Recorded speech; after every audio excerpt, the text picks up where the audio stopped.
साथ संगत जी, प्रेम से कहना धन निरंकार जी। स्वागत है आप सभी का आपके ही चैनल पर। हाजिर हूँ मैं एक बहुत ही खूबसूरत साखी के साथ। तो चलिए आज की साखी सुनते हैं। साथ संगत जी, एक गांव में एक निर्धन व्यक्ति रहता था। उसे बचपन में पढ़ाई लिखाई का मौका नहीं मिला। उसके दूसरे साथी पढ़ लिख गए। जब वो जवान हुआ तो उसे अपने साथियों को देखकर बहुत दुख हुआ।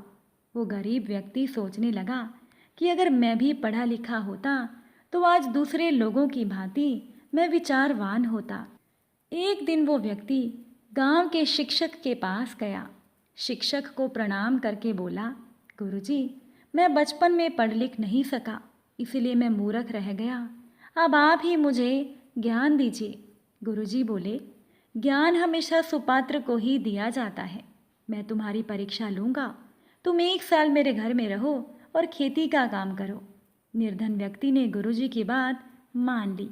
वो साल भर तक गुरुजी की सेवा में लगा रहा। गुरुजी उससे बहुत प्रसन्न हुए। साल बीत जाने के बाद गुरुजी ने उस निर्धन व्यक्ति को अपने पास बुलाया और कहा, शिष्य, मैं तुमसे बहुत प्रसन्न हूँ। मैं तुम्हें 3 शिक्षाएं देता हूँ। निर्धन व्यक्ति ने कहा, गुरुजी, आप कृपा करके अवश्य ही वो शिक्षाएं मुझे दीजिए। गुरुजी ने उस व्यक्ति को शिक्षाएं देते हुए कहा, मेरी पहली शिक्षा ये है कि घी बहुत सारवान वस्तु है।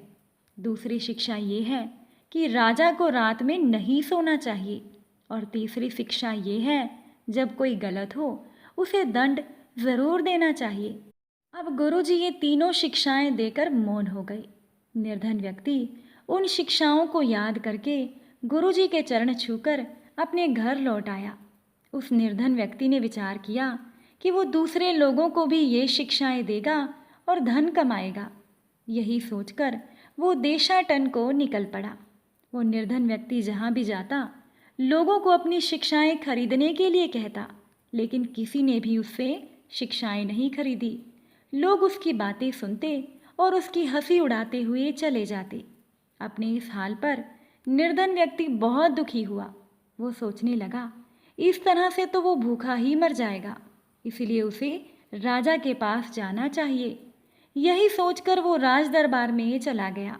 उसने राजा से कहा, महाराज, मेरे पास बहुत ही कीमती 3 शिक्षाएं हैं। राजा ने उसे शिक्षाएं बताने को कहा। निर्धन व्यक्ति ने अपनी तीनों शिक्षाएं राजा को बता दी। राजा ने कहा, मैं तुम्हारी इन तीनों शिक्षाओं की परीक्षा करके देखूंगा। अगर ये सच हुई तो तुम्हें बहुत बड़ा इनाम मिलेगा। तुम तब तक दरबार में ही रहो। राजा निर्धन व्यक्ति की शिक्षाओं की परीक्षा करने लगा। अब उसकी पहली शिक्षा तो कुछ ही दिनों में सच हो गई कि घी बहुत सारवान वस्तु है। शुद्ध घी खाकर और व्यायाम करके राजा बहुत जल्दी ही स्वस्थ हो गया, क्योंकि राजा अक्सर बीमार रहता था। अब दूसरी शिक्षा की बारी थी। राजा ने रात में सोना बंद कर दिया। वो वेश बदलकर अपने शहर की गलियों में घूमने लगा। एक रात को राजा को किसी महिला के रोने की आवाज़ सुनाई दी।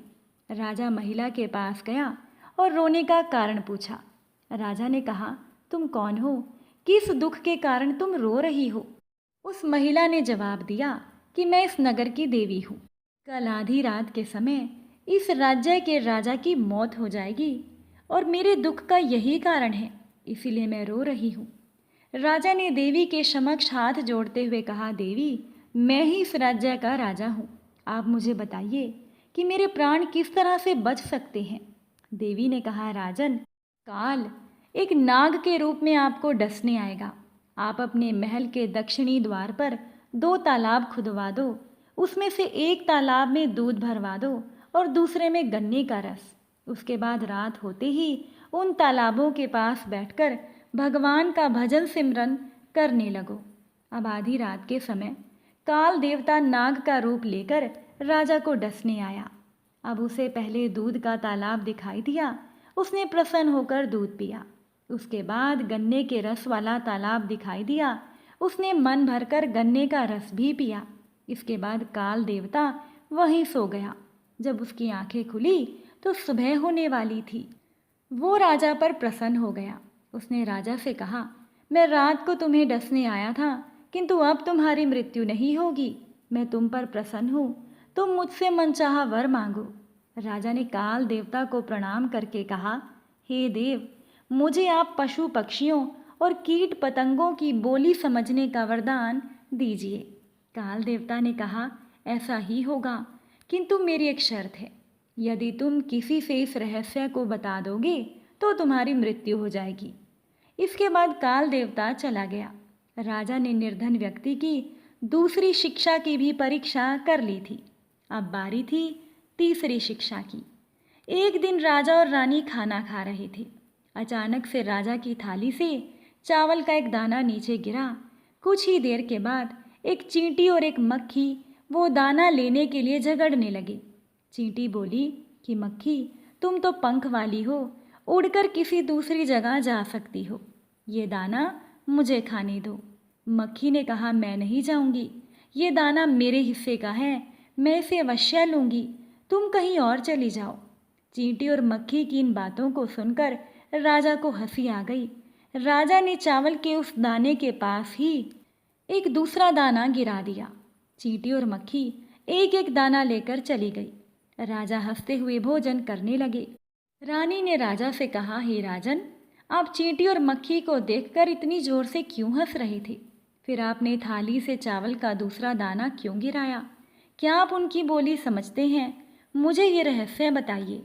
अब राजा ने सोचा, अगर मैं रानी को ये बात बता दूंगा तो मेरी मृत्यु हो जाएगी। इसीलिए राजा ने कुछ नहीं कहा। अब राजा को चुप देखकर रानी नाराज हो गई। रानी ने राजा को रहस्य बताने के लिए फिर से कहा। तब राजा ने कहा, रानी, सारी बातें बताने योग्य नहीं होती, मैं तुम्हें ये रहस्य नहीं बता सकता। अब रानी इस जवाब से संतुष्ट नहीं हुई। रानी का क्रोध बढ़ गया। वो बिना कुछ कहे नदी में डूबने के लिए चल दी। अब राजा को अपनी पत्नी से बहुत प्रेम था। राजा भी रानी के पीछे पीछे चल दिया। जब दोनों नदी के किनारे पहुंचे तो दूसरे किनारे पर एक लोमड़ और लोमड़ी की लड़ाई हो रही थी। और लोमड़ कहता जा रहा था, तुम क्या समझती हो? तुम जो भी कहोगी क्या मैं वही करूँगा? क्या तुमने मुझे इस देश का राजा समझा है, जो अपनी पत्नी को मनाने के लिए उसके पीछे पीछे चला आ रहा है? यदि उसका यही हाल रहा तो एक ना एक दिन वो ज़रूर मर जाएगा। ये सुनकर राजा की आंखें खुल गई। वो रानी को वहीं पर छोड़कर अपने राजमहल में लौट आया। जब रानी ने देखा कि राजा भी उस पर गुस्सा हो गया है और राजा उसे नहीं मनाएगा, तो वो भी महल में लौट आई। राजा ने रानी को दंड के रूप में वही नदी के तट पर अकेला छोड़ दिया था। अब राजा ने उस निर्धन व्यक्ति को दरबार में बुलाया और कहा, तुम्हारी तीनों शिक्षाएं सही हैं, अब मैं तुम्हें इनाम दूंगा। राजा ने उस निर्धन व्यक्ति को बहुत सा धन दिया और वो निर्धन व्यक्ति धनी होकर अपने गांव में लौट आया। साथ संगत जी, आज की ये साखी आपको कैसी लगी कमेंट करके ज़रूर बताइएगा। वीडियो अच्छी लगी हो लाइक शेयर कीजिएगा, चैनल पर नए हैं तो सब्सक्राइब कीजिएगा। आप सभी से फिर मुलाकात होगी एक नई साखी के साथ। साथ संगत जी, प्यार से कहना, धन निरंकार जी।